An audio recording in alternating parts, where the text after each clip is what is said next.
जय वाल्मीकि, जय भीम। दोस्तों, जो आज हालात हैं, पूरी दुनिया का अस्तित्व खतरे में है। और उस समय मैं नहीं चाहता था कि कोई जाति का सवाल, एक विशेष कौम से जुड़ा हुआ सवाल हम अलग से उठाएं। मगर मजबूर हूं, इतना मजबूर हूं कि मुझे लगता है कि कोरोना से 100 गुना बड़ी बीमारी भी आ जाए, इंसान उससे भी जीत सकता है, उसे हरा सकता है। मगर भारत के लोगों में, जो उनके दिलो दिमाग में बैठ के मनु जो हग रहा है, जो जातिवाद जो है, मनुवाद जो है, वो उसका इलाज शायद नहीं है। इसलिए कह रहा हूं, मेरे लफ्ज कड़वे हो रहे हैं कि सोचते हैं दुनिया में बहुत सारी बातें आती हैं और भारत में समय समय पे अपने आप को बुद्धिजीवी कहने वाले ऐसी बकवास करते मिलते हैं बहुत बार कि आरक्षण का आधार अब आर्थिक कर दिया जाए। और कभी कभी मिसाल देते हैं फिर कि देश का सर्वोच्च यानी राष्ट्रपति रामनाथ कोविंद बन सकता है, एक वाल्मीकि कोली समाज में से बन सकता है, तो जातीय आधार नहीं रहा है। मगर बाबा साहब अम्बेडकर ने जो कही थी बात कि आप इस देश में धर्म बदल सकते हो मगर जाति कभी नहीं बदलती, कहीं भी चले जाओ। और राष्ट्रपति जी के साथ हुआ, कई मंदिरों में वो गए, नहीं जाना चाहिए था, मेरे ख्याल से उनको नहीं जाना चाहिए था। एक राष्ट्रपति पद की भी गरिमा रखनी चाहिए थी। अगर उनको उस चौखट से रोका जाता है तो वो अपमान राष्ट्रपति पद का भी है और रामनाथ कोविंद की उस डिग्री का भी है जो वो सुप्रीम कोर्ट के वकील हैं, और एक अपमान पूरी दलित आदिवासी कौम का भी है। मगर वो प्रोटोकॉल के हिसाब से गए और अनपढ़, शायद 5-6 क्लास पढ़े हुए, भिक्षा पे, भीख पे निर्भर करने वाले ब्राह्मणों ने उनको रोक दिया, अंदर नहीं जाने दिया गया। जो तीनों सेनाओं के कमांडर हैं उनको रोका गया। और आज जब इस दुख में बात करने आया हूं, वो बात हुई है जिस धर्म पे मेरा बड़ा यकीन था कि यहां जात पात नहीं है, सिख पे। उस सिख धर्म के सर्वोच्च पद पे हजूरी रागी शायद मैं जहां तक मुझे लगता है, अगर आध्यात्मिक तरीके से मैं सोचूं तो अकाल तख्त का हेड ग्रंथी से भी ज्यादा सम्मानित, क्योंकि उसके पास सेवा होती है दरबार साहब में पाठ करने की, वहां से गुरुओं की वाणी को कहने की। और ऐसी एक शख्सियत जिसको भारत सरकार ने पद्म श्री दिया हो, जिसकी लिखी हुई किताबें यूनिवर्सिटी में बच्चे पढ़ रहे हों, जिसके ऊपर 20 बच्चों ने पीएचडी किया हो, वो हजूरी रागी पद्म श्री निर्मल सिंह जी की जब डेथ होती है, डेथ से पहले भी, दोनों समय में, डेथ से पहले भी उनके साथ दुर्व्यवहार हुआ कि डॉक्टर देखने नहीं जा रहे, नर्सों को धकेला जा रहा है कि जाओ आप अंदर चेक कर लो। अमृतसर हॉस्पिटल में ये अपमान हुआ, ये कार्रवाई हुई, मगर अभी तक सरकार की तरफ से कोई कार्रवाई नहीं उन डॉक्टरों के खिलाफ। फिर जब उनकी मृत्यु हुई तो मृत्यु के बाद उनका अंतिम संस्कार, कोरोना के मामले में ये एक गाइडलाइन थी कि सरकार खुद अपनी कस्टडी में, यानी सुरक्षा कारणों से अपनी कस्टडी में अंतिम संस्कार करेगी। मगर सरकार ने वो अपना रोल नहीं किया। और एक निम्न स्तर का आदमी, एक निम्न स्तर होता है, सबसे निचला पद होता है राजनीति में एमसी का, और वो खुद एमसी भी नहीं, एक बेईमान टीचर है जो अपने स्कूल, अपने बच्चों के साथ भी धोखा करता है, जो अपने स्कूल में नहीं जाता हेडमास्टर होने के बावजूद, और पत्नी के एमसी के अधिकारों का इस्तेमाल करता है। वो एक आदमी, क्योंकि उसके नाम के पीछे हुंडल लगा,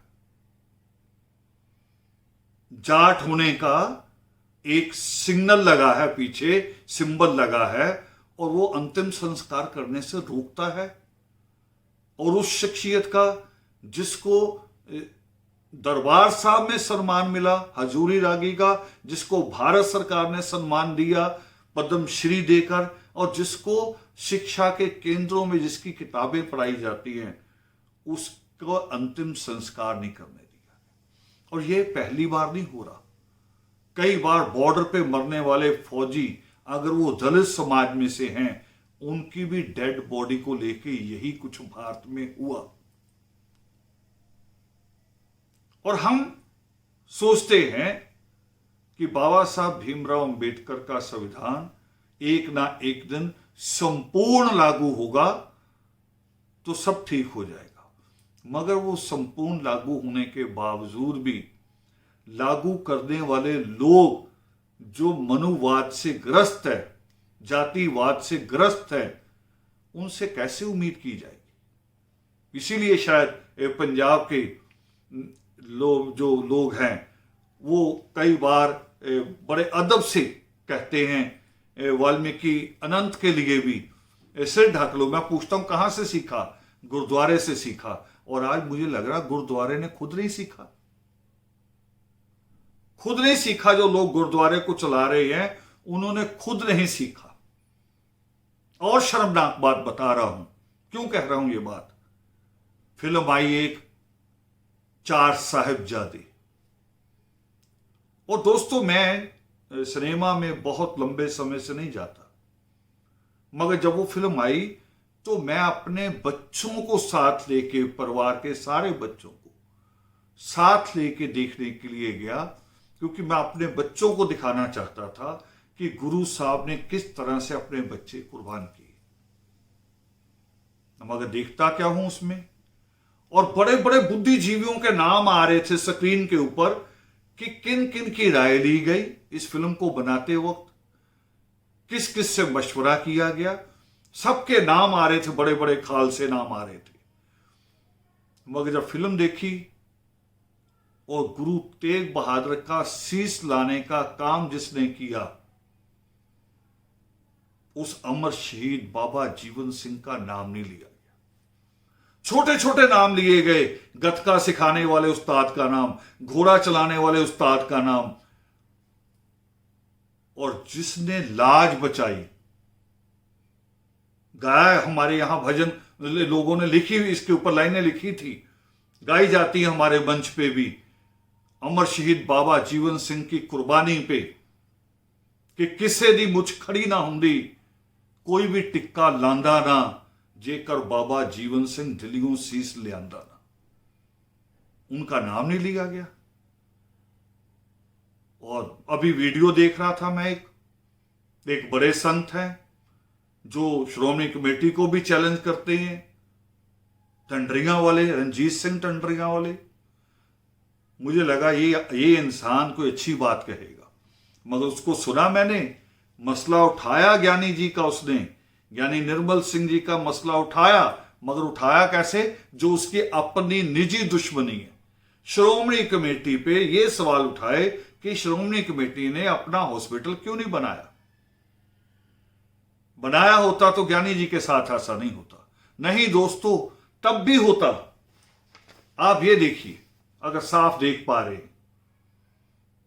ये ज्ञानी निर्मल जी सिंह जी का उनका अपना लिखा हुआ लेख है जो अखबार में छपा, जिसमें उन्होंने क्या लिखा पढ़ रहे होंगे आप, कि गुरु ग्रंथ साहब की हाजिरी में गालियां दी जाती हैं और हमें चूड़ा चमार कहा जाता है।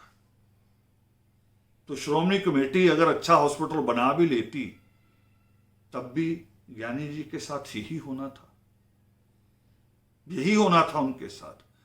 टंडरिया वाले ने ये शब्द नहीं बोला कि जात पात नहीं होनी चाहिए थी।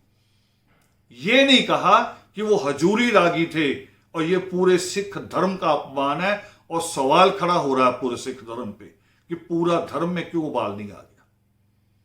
हम थोड़ा सा सहनशीलता दिखा रहे हैं क्योंकि पूरी दुनिया में इस वक्त एक बहुत बड़ा एक खतरा खड़ा हुआ मानवता के लिए।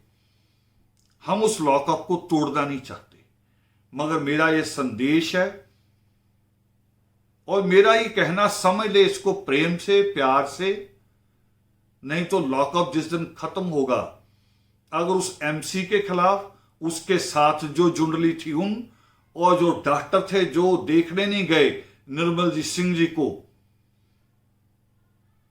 उन सब के खिलाफ अगर दलित उत्पीड़न एक्ट में केस दर्ज नहीं हुआ तो जिस दिन ये लॉकअप खुलेगा, हम ऐसा लॉकअप लगाएंगे पूरे देश में कि सरकार की होश ठिकाने आ जाएगी। केस दर्ज होना चाहिए। उनका जो सम्मान है वो सम्मान तभी बरकरार रहेगा, और केवल ज्ञानी निर्मल सिंह जी का नहीं, आज सम्मान हजूरी रागी के नाते दरबार साहब का सम्मान भी सवाल के निशान पे है। पद्मश्री के नाते भारत सरकार की इज्जत भी दांव पे लगी हुई है, और वो उनको पढ़ाया जाता था यूनिवर्सिटियों में, वहां के बच्चों के आगे भी एक सवाल खड़ा हो जाएगा। तो मेरी प्रार्थना है, जातिवाद आपके रग रग में है, उसको अपने दरवाजे के अंदर अंदर रखिए। जातिवाद बाहर लाओगे, हमारे महापुरुषों का अपमान करोगे, ये हम किसी हालत में बर्दाश्त नहीं करेंगे। जय वाल्मीकि, जय भीम।